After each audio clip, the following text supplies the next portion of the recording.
Indonesia. It's been a 25-year. Shaman certainly did the trick in the end. We got the race we were hoping for.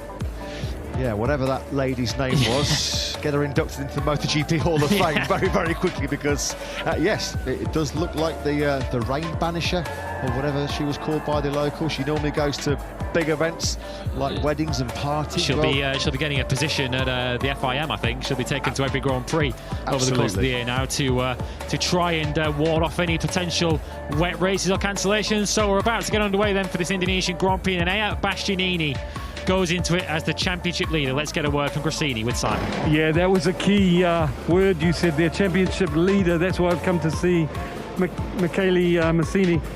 Michele, he's done so well in Maya, you know, for the first race, all the way through this event, put himself in a good position on the grid, looked good in FP4, now completely different.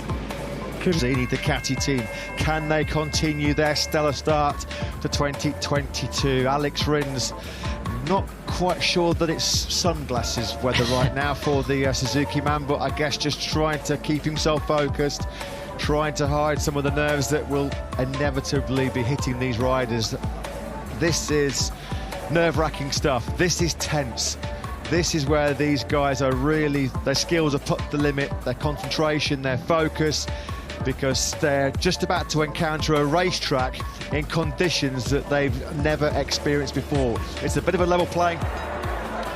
Scenes you didn't expect to see at 3:15 on race day Sunday at the Indonesian Grand Prix. The entire pit lane is giving this lady an audience here. Well, to be honest, let's hope this works. Apparently this is a local rain-rich... Yeah, thanks, Simon. Thanks to Jack Miller, echoing the sentiments of all of us here in Indonesia. We do hope that we can get underway for our pole man and our reigning world champion. Now, this lady is doing some sterling work now. She's been out on the grid. Thanks to Ducati Lenovo team manager, Paolo Ciabatti, with Simon Crayford. We just saw there is the president of Indonesia. That's how big this event is for the nation of Indonesia, Mr. Joko Widodo, present, hopefully to see some premier class race action here. The local announcers are doing their best to keep the fans entertained. We've just heard them there, I think, just singing the national anthem. Of course, this was a man who rode with 20 riders on that special parade in Jakarta, which Lewis attended. Gave us a real insight and a real flavour into just how popular MotoGP is in this part of the world. It's great to have 25 long years. Don't go anywhere, folks. 20 laps of pure drama and theatre coming your way in MotoGP. Up next, but better late than never. The green flag waves at the back of the grid. We're about to get underway here. The Grand Prix of Indonesia. Delayed on the lights, the red light comes on, and we are underway.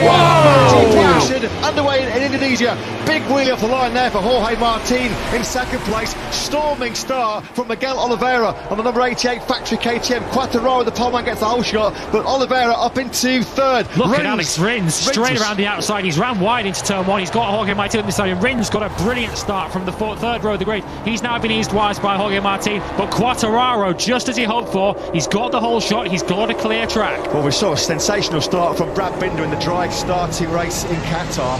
Brilliant launch there from the third row by Miguel Oliveira. He started seventh and immediately slots himself in to second place behind Fabio Quartararo. Perfect start for the world champion. Jack Miller's come through into third place. He's a rider that we expected to keep an eye on. His teammate, Pecco Bagnaia, had a terrible start. He's down 6 places, down into 12. Look at Joan Mir. He started down in 18th position. He's already cut half of the deficit. He's up into the top 10 and already got the inside of Brad Binder for 8th position. Yeah, really aggressive, hasn't he been already, as he had to be.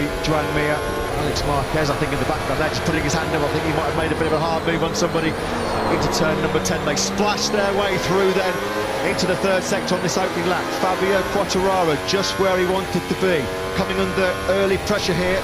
Attacking hard is the Portuguese man Miguel Oliveira. The advantage just under 0.3 of a second. You can see there the spray being kicked up by Quartararo's own one. If you're a mid-pack now, it's going to be difficult to pick your way through vision-wise in this busy last sector.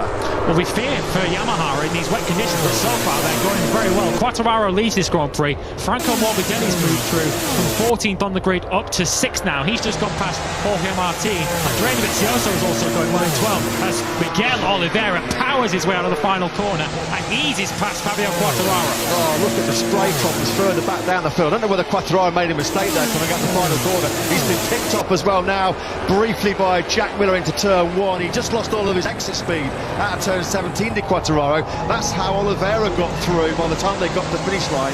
And all the momentum lost is what's happened to Marquez here. He tips it in. Whoa! Wow! Oh, dearie me! Unbelievable. The rear tyre just letting go in the most spectacular fashion. That is, oh, dearie me. That is a shocking crash for Marc Marquez. Wow, that is one of the biggest high sides I've seen in 25 years of covering this sport. Unbelievable. He had the big scare at turn 10 at the start of this session. Santi Hernandez can't believe it.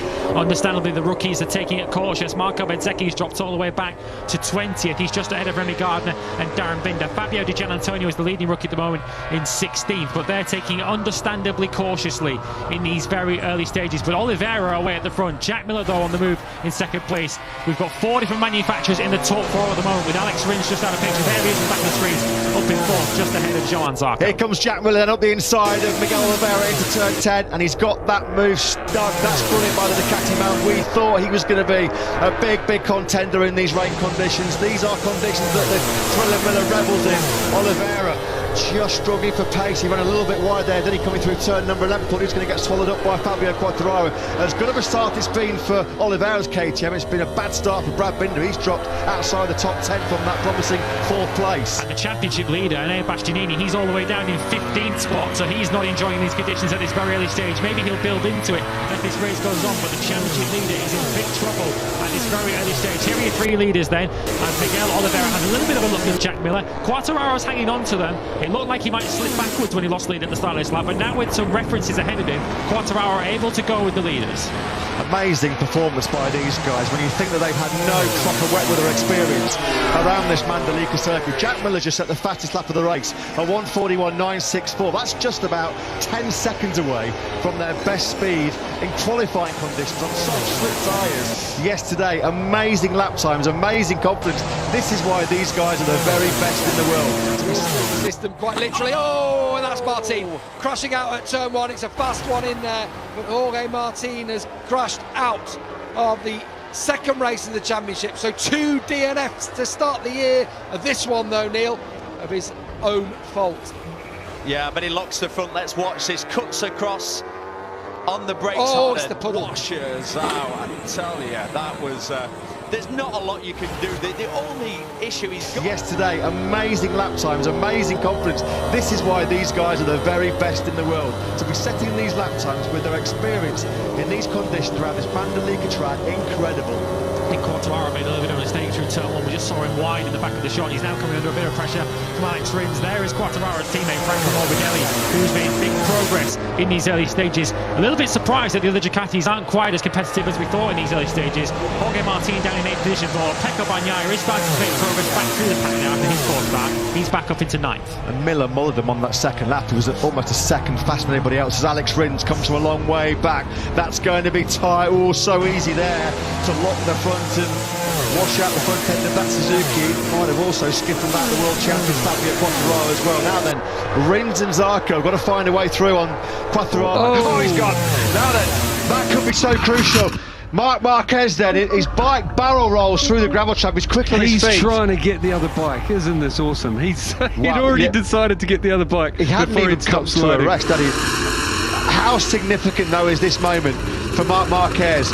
Simon made the great point. He was pushing the front, he was losing the rear, he was pushing so hard because he knows how crucial and significant it is to get into Q2. He was so on the limit, I put the mic to my mouth to say he's on the edge of crashing, and he falls off. It's an unlucky turn 13. We've got to find a way through on Quartararo pretty quickly here because they can see the top 2 men, Miller and Oliveira, much faster and starting to check out at the front. Yeah, there's a real danger, of course. A shortened race, 20-lap race, so not a lot of time for these riders to get these moves going and get up the road. Rins and Zarco really are climbing all over the back of Fabio Quartararo, who's lost a lot of ground on this lap. He's 1.5 seconds back now on the leaders, but he's managed to cover his line pretty well into turn 16. Rins still holds the line, still stays in fourth position with Zarco and Mir just up behind them. And now we cut back to Jorge Martin. He's in 8th position at the moment, just at the back of this leading group. I just showed you there how one-lining is, particularly in these rain conditions for Alex Rins and Zarco. Couldn't get through. Quartararo's getting swallowed up though. Rins and Zarco pick him off out of that final corner on the brakes into the first corner. Quartararo's going the wrong way here. He made a great start, but it's all... Oh no! He's gone down again! Marc Marquez, that is game over. What's that? 2 crashes in the space of 5 minutes. It was at the same turn as well, I think. That was 12, I think. Marc Marquez looks to the sky. He can't believe it. Has been able to keep the pace of the magnificent Miguel Oliveira, who's just a few corners away now from a crucial and very well-deserved victory. Into turn 12 then. Just got to keep his focus, keep his concentration. It's been a perfect Grand Prix so far for Miguel Oliveira. He has not put a foot wrong. Keeps that KTM, wheels in line. Zarco going hot again into turn 13. But here we go then, Miguel Oliveira, just a couple of corners left for him in this first Indonesian Grand Prix in 25 years. It has been well worth the wait. Fabio Quartararo is going to take second place, but through the final corner then comes Oliveira. Miguel is the man in Mandalika. A famous win here for KTM in our first Indonesian Grand Prix in a quarter of a century. A brilliant podium. Really good second place there for Fabio Quartararo. Zarco does take third. Fourth place goes to Miller. Rins and Mir, the 2 Suzukis, were 5th and 6th respectively. Who's going to win this heated battle for 7? Brad Binder, I think. He's just ahead of Aleix Espargaro. Darren's got an air Bastianini behind him as Paul Espargaro is looking to try and steal some late points.